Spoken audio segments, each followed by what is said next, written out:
gabi sa inyong lahat, mga kamaisog, mga kababayan kong Pilipino.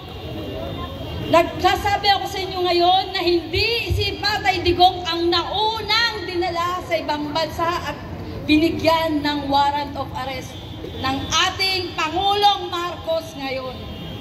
Kami, nandito ang papel, kami 4 na Pilipino, puro OFW, pinailan kami nang hindi namin alam kung totoo na Interpol Red Notice.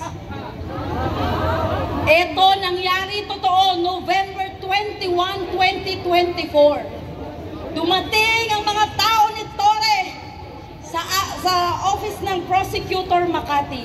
Hinuhuli ako. 7 kalalakihan na wala, hindi naka-uniform. Sabi nila meron akong red notice at kailangan akong ipadala sa Hague or sa UAE. Kaya ngayon, lumabas lang ako sa inyo para sabihin na kaya nilang gawin kahit kanino, sa inyo, sa akin, sa pamilya ninyong OFW, na maglagay ng red notice na yan. Hindi natin alam kung ito ay totoo o anuman. Ang sinasabi ko dito, kinuha nila ako, dinala sa krame sa opisina ni Torre. 7 araw nandun ako sa kanyang opisina, naghihintay ng kasagutan bakit ako nandoon. Humingi na ako ng tulong kung kani-kanino. Dumating ang 2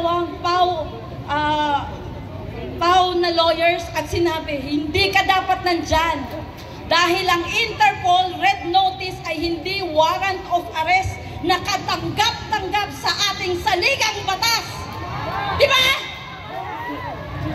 Kaya mga kababayan, huwag kayong magtaka na si Tatay, akala ninyo si Tatay lang ang kaya nilang gawin ng ganyan. Hindi. Marami na kaming sinampol. Kayong mga kapulisan, baka hindi nyo alam. Ang pagdurusa ng mga kababayan nating pinagbibintangan katulad ni Tatay Digong. Si Tatay Digong na dating former ating president, nadala nga doon, paano pa tayo, ikaw, ako, ang ating mga anak, ang ating mga magulang, na wala tayong kalaban-laban, walang pambayad ng abogado. Ikukulong lang tayo basta-basta. Hindi ako tumayo dito para maging sikat. Gusto ko lang sabihin sa inyo na ang Interpol Red Notice na photocopy ay kaya nilang ilabas at sabihin, ikaw, halika rito. Ikukulong kita rito, ipapadala kita ng Hague, ipapadala kita ng Dubai, nang wala sa ating saligang batas. Manot pat meron tayong saligang batas para sila pa rin ang matupad. Sino pa sila? Sino ba yung mga pulis na yan? Sila ay implementor lang ng batas. Hindi sila ang batas. Si Marcos ba ang batas? Hindi! Sino ang batas? Yan, panindigan nyo yan. Huwag tayong umalis dito nang hindi natin nasasabi ang ating mga damdamin, ang ating saloobin. Dahil kahit ang mga pulis na kasama ko doon, nagngingit-ngit ang kalooban. Ngunit dahil lang sila ay mga mabababang ranggo, wala silang magawa. Sa kamay nito mga ulupong na walang kabusugang mga general. At sino ang isa na yon?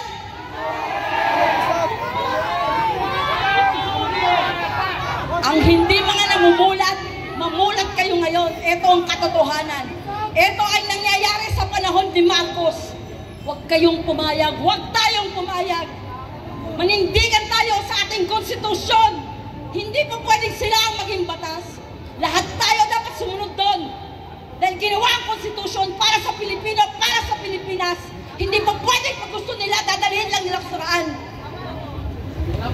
Hinuli nila ako nang walang basa-basa ng aking karapatan. Na walang human rights. Sabi ko, nasaan ang aking due process? Hindi ko alam kung totoo ang sinasabi niyan.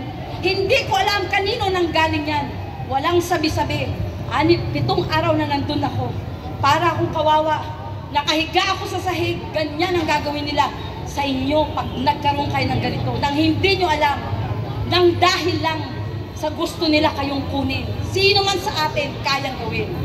Lumabas ako ngayon para kayo ay alalahanan. Huwag tayong papayag dahil kahit kinino kaya nilang gawin ito. Manindigan sa ating karapatan. Maraming salamat.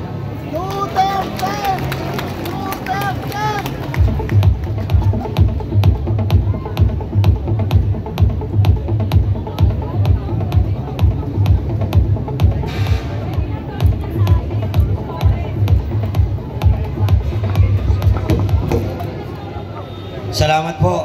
Ahayaan pa natin magpatuloy ang ginagawang ito ni Bangag! Duterte! Duterte! At ngayon naman po, mga kababayan, muli, nandito na po ang ating kasama at ang maisog na pambato sa Senado, Atty. Vic Rodriguez. Pakinggan po natin! Kanyang respeto, Pangulong Rodrigo Roa Duterte, tanggapin po ninyo ang aking magalang na pagbating happy birthday sa inyo. Bagamat tayo inaharap sa napakalaking pagsubok, Mr. President Duterte, hangad ko po ang inyong mas mabuting kalusugan. Pinagdarasal ko ho ang inyong kaligtasan at ang agarang paglaya at pag-uwi dito sa ating bansa sa Pilipinas. Sa ating mga kababayan sa iba't ibang panig ng mundo at dito sa Pilipinas, patuloy po tayong magkaisa. Huwag po nating kalilimutan ang taong tunay na nagmamahal sa ating mga Pilipino. Lumaban sa sindikato ng droga, linabanan ang mga kriminal, subalit inihandog ng sarili niyang gobyerno sa kamay ng mga naglalaway na banyaga. Patuloy po tayong magkaisa, sikapin po natin na may uwi si Pangulong Rodrigo Roa Duterte sa lalong madaling panahon. At ngayon po tayo ay humaharap sa isang palapit na halalan. Sana ho, magtulong-tulong tayo, tulungan ninyo ang Duterte 10 o yung 10 kanyang inendorso bilang kandidato pagkasenador. Sana ho ay baguhin natin ang anyo ng gobyerno, yung gobyernong kumikilala sa karapatang pantao, yung gobyernong pinoproteksyonan ang kanyang mamamayan, yung gobyernong hindi makikipagsabwatan sa banyaga upang ihandog o ialay ang isa sa kanyang mga kababayan. Magsama-sama po tayo, tulungan po ninyo kaming Duterte 10, yung 10 kandidatong inendorso, sinusuportahan at inilalapit sa inyo ni Tatay Digong. Once again, Tatay Digong, Pangulong Duterte, magpakatatag po kayo, naririto po kami patuloy na gumagalaw at sinisikap ang agaran ninyong paglaya at pagbabalik dito sa Pilipinas mula sa iligal na pagka-aresto at kamay ng mga banyagang mahistrado at jurisdiksyon. At sa sambayan ng Pilipino, patuloy po ninyong ipagdasal ang kalusugan, kaligtasan at agaran.